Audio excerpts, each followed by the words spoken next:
You ask Tiger to solve. This deals with linear equations with one unknown. The final result is x equals 7. Let's solve it step by step. Simplify the expression. Simplify the arithmetic.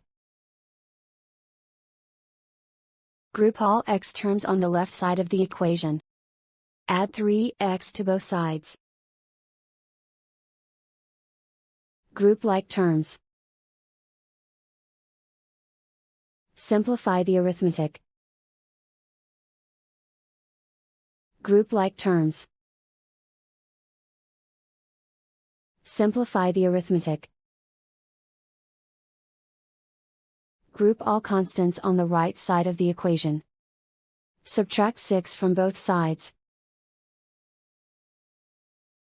Simplify the arithmetic.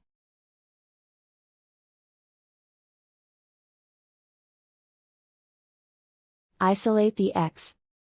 Divide both sides by -6. Cancel out the negatives. Simplify the fraction. Cancel out the negatives. Find the greatest common factor of the numerator and denominator. Factor out and cancel the greatest common factor. And so the final result is x equals 7.